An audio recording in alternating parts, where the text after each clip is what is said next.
Hello friends, இப்போ நம்ம கம்பு தோசை மாவு அரைக்க போகிறோம். அதுக்கு தேவையான பொருள்னு பார்த்திங்கன்னா, நான் எவ்வளோ எடுத்துக்கிறேன்னா 1/2 கிலோ கம்பு எடுத்துருக்கிறேன். 1/4 பிடி இட்லி அரிசி எடுத்துருக்கிறேன். 200 கிராம் முழு கருப்பு உளுந்து எடுத்துருக்கிறேன். அப்புறம் ஒரு டீஸ்பூன் வெந்தயம் எடுத்துருக்கிறேன். இது உளுந்து நம்மளோட சாய்ஸ் தான். வெள்ளை உளுந்து போடுறனாலும் போட்டுக்கலாம், தொலி உளுந்து உடச்ச தொலி உளுந்து போட்டு சுத்தம் பண்ணி அரைக்கிறனாலும் அரைச்சிக்கலாம். நான் முழு உளுந்து ரொம்ப ஆரோக்கியமாக இருக்கும் அப்படிங்கிறக்காக அது போட்டிருக்கிறேன். இது பார்த்திங்கன்னா நான் 7 மணி நேரம் ஊற வச்சுருக்கிறேன். எல்லாமே அரிசி நம்ம 3 மணி நேரமோ 2 மணி நேரம் ஊற வச்சுக்கலாம். ஆனால் இந்த கம்பும் இந்த உளுந்து மட்டும் பார்த்திங்கன்னா 7 மணி நேரம் கம்பல்சரி ஊறணும். அதுக்கப்புறம் அதிகமானாலும் பரவாயில்ல, கம்மியாக இருந்துடக்கூடாது. சரிங்களா? இப்போ நம்ம கிரைண்டரில் போடலாம். ஃபஸ்ட்டு உளுந்தை மட்டும் அரைச்சி நம்ம உளுந்து தோண்டுவோம்ல, அந்த மாதிரி தோண்டிக்கலாம். அதுக்கப்புறம் பார்த்திங்கன்னா இந்த அரிசியவும் இந்த கம்பையும் சேர்த்து ஒட்டுக்க அரைச்சிக்கலாம். இதை மட்டும் நம்ம தனியாக அரைச்சிக்கலாம். இதில் கொஞ்சமாக வெந்தயம் போட்டுக்கிறேன், உளுந்தும் இருக்குது. இதை ஃபஸ்ட்டு கிரைண்டரில் போட்டு அரைச்சி எடுத்துட்டு அப்புறம் நம்ம இந்த அரிசியவும் கம்பும் போட்டு அரைச்சிக்கலாம்.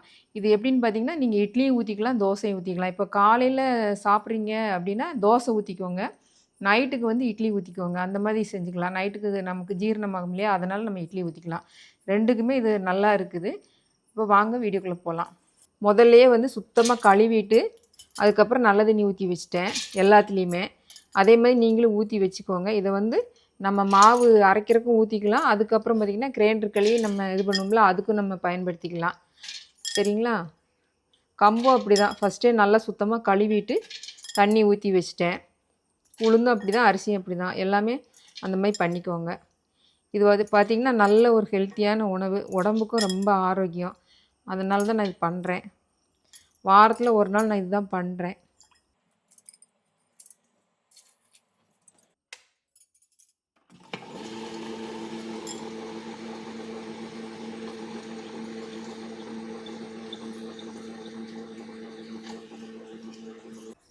இப்போ பாருங்கள், நம்ம மாவை அரைச்சிட்டோம்.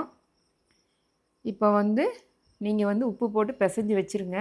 தண்ணி அதிகமாக சேர்க்க வேண்டாம். ஏன்னா நம்ம கருப்பு உளுந்து போட்டிருக்கறனால ரொம்ப சாஃப்டாக தான் இருக்கும், இட்லி ஊற்றினாலும் தோசை ஊற்றினாலுமே. அதனால் காலையில் நம்ம பார்த்துட்டு தேவைப்பட்டால் தண்ணி ஊற்றிக்கலாம். நம்ம கிரைண்டர் கலந்த தண்ணியை நம்ம வச்சுக்கலாம். காலையில் நம்ம பார்க்கலாம் எவ்வளோ காலம் பொங்கி இருக்குது, எவ்வளோ சாஃப்டாக இருக்குதுன்னு பார்க்கலாம். ரொம்ப கெட்டியாக இருந்தால் மட்டும் நம்ம தண்ணி கலந்துக்கலாம், இல்லாட்டி தண்ணி கலக்க வேண்டாம். நீங்கள் எப்போவுமே முடிஞ்ச அளவுக்கு எவ்வளோ கெட்டியாக உங்களால் அரைக்க முடியுமோ அவ்வளோ கெட்டியாக அரைச்சிக்கோங்க. நான் கிரைண்டர் ஓடும்போது உப்பு போட்டுட்டேன். ஃபஸ்ட்டு கருப்பு உளுந்து அரைச்சி தோண்டிட்டேன், கருப்பு உளுந்தும் வெந்தயமும். ரெண்டாவது பார்த்திங்கன்னா அரிசி கம்பு ரெண்டும் சேர்த்து அரைச்சி அதையும் உப்பு போட்டு தோண்டி பிசைஞ்சு வச்சுட்டேன். இப்போ காலையில் நம்ம சுடலாம். 12 மணிக்கு ஊற வச்சேன், 7:30க்கு தான் அரைச்சேன். 7 மணி நேரத்துக்கு மேலே ஆயிடுச்சு. இப்போ நம்ம காலையில் பார்க்கலாம். காலையில் இட்லி ஊற்றியும் பார்க்கலாம், தோசை ஊற்றியும் பார்க்கலாம். ரொம்ப நல்லா வரும், பார்க்கலாம். பாருங்கள், நம்ம நைட்டு அரைச்சி வச்சோமா நல்லா புளிச்சிருச்சு. இப்போ நம்ம தோசை ஊற்றலாம். தண்ணியே சேர்க்கல, நல்லா தண்ணியாக தான் இருக்குது.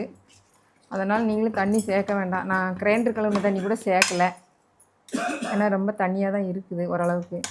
அதனால் இப்போ நம்ம தோசை ஊற்றிக்கலாம்.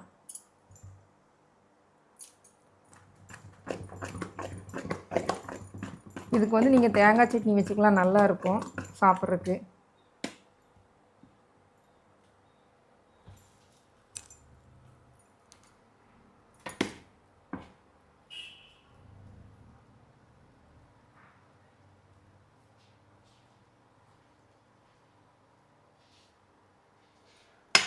தோசை நல்லா வெந்துருச்சு, நம்ம எடுத்துடலாம். பாருங்கள், இப்போ அருமையான கம்பு தோசை ரெடி பண்ணிட்டோம். நல்லா ப்ரௌன் கலரில் நல்லா இருக்குது. நீங்களும் வீட்டில் செஞ்சு பாருங்கள், சாப்பிட்டு பாருங்கள். நிச்சயமாக நல்லாயிருக்கும். உடம்புக்கு ரொம்ப ரொம்ப ஆரோக்கியம். ஏன்னா நம்ம கருப்பு உளுந்தும் சேர்த்துருக்குறோம், கம்பும் சேர்த்துருக்கனால இந்த மாதிரி கலர் இருக்குது. தோசை கருகலை. அதே மாதிரி நீங்கள் எல்லோரும் செஞ்சு சாப்பிட்டு பாருங்கள். லைக் பண்ணுங்கள், ஷேர் பண்ணுங்கள், கமெண்ட் பண்ணுங்கள், சப்ஸ்கிரைப் பண்ணுங்கள். அப்புறம் பெல் ஐக்கானை கிளிக் பண்ணி வைங்க.